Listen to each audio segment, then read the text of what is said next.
Such a pleasure to be here this afternoon. We've talked so much about the achievement gap, but we talk about it in terms of data. I'd like to bring to you some of the students who've been victimized by the gap and share them with you this afternoon, if you would bear with me while I do that. The first person I'd like to introduce to you, I'll call her Jane. Jane was age 20 at the time of my research. Jane's father had been imprisoned from the time she was 2 until the time she was 18 years of age. She bounced from school to school, living with her grandmother in an urban area that was impoverished. She and her younger sister were taken care of without the aid of her mom. She told me she didn't know where her mother was. Heaven knows where her mother is, were her exact words. She lived a life of deprivation, I would say. She said she never had a childhood. She spent her life trying to be educated, but falling through the gap because there were so many gaps in her academic career.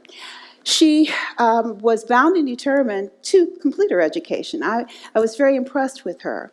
When I look at her life, I see determination, resilience, and a willingness to fight through all the situations that life had presented for her. Despite everything, she was going to continue her education. The next person I'd like to share with you this afternoon is Mark. And Mark was 18 at the time of my study.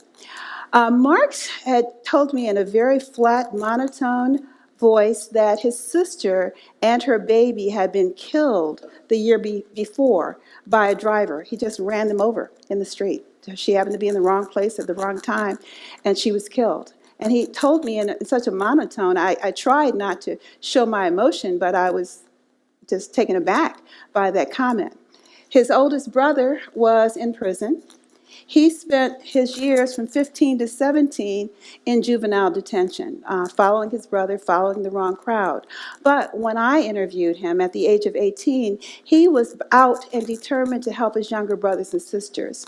His mother had several siblings in the home, and he felt responsible for them, also to continue his education. In spite of all that had happened in his young life, he was focused on what he needed to do in his life. And the last person that I'd like to share from the study with you, is Carl.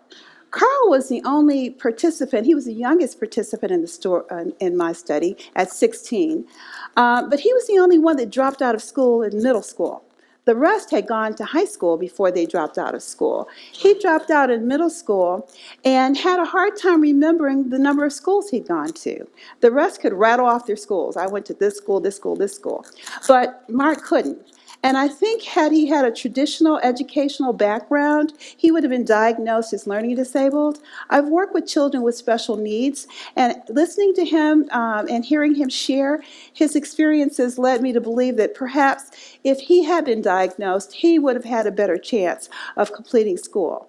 But now he's still bound and determined to complete his education. I guess I marvel at the people who life brings down like this, and they still come back up. These were young people, as I was talking to them. If I had known they were as young as they were, I would have thought they were much, much older, because they were very focused on what they needed to do in order to succeed. I think about their skills: creative thinking, problem solving, critical thinking, creativity. Those sound like the skills that everybody says we need for the 21st century. Life forced them to have those skills. How do we teach those to our kids? Our kids that don't make their beds in the morning. How do we teach those to our children? How do we learn those skills for ourselves? Because we need those skills as well. One of the things that's very difficult for us is change. I think if you mention the word change, you want me to do something different? The response you get just about from everybody. I hope I didn't lose this. Did I lose this? Change causes a lot of frustration for people. And it's because you don't know what to expect.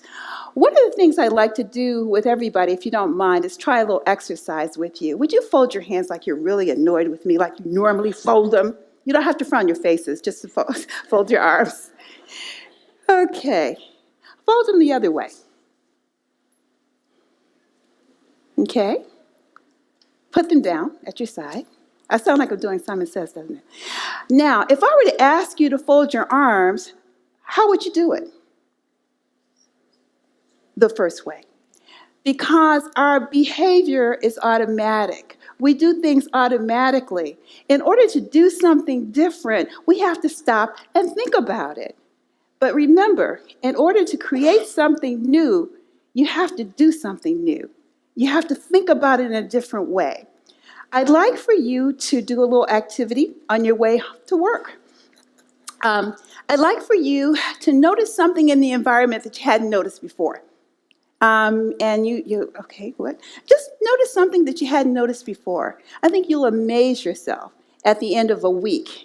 Just noticing different things in your environment. You have to force yourself to do this because we're automatic. Sometimes when you get in your car and you're going someplace, you're halfway there before you realize it. Once again, we're automatic in our behaviors, in our responses to things. So what we need to do is figure out what it is we need to do so that we're not automatic.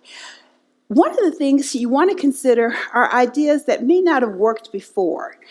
Art Fry, the person who created the Post-it note, I wish I had thought of that, but he created the Post-it note. Now, he did it because he was trying to put bits of paper into a hymnal, and they wouldn't stay. So he worked at 3M with someone who had created a glue that didn't work.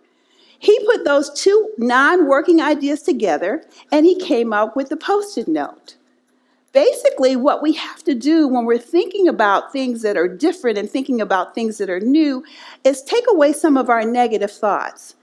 Most of us will hear an idea, and the first thing we say is, well, we've always done it this way.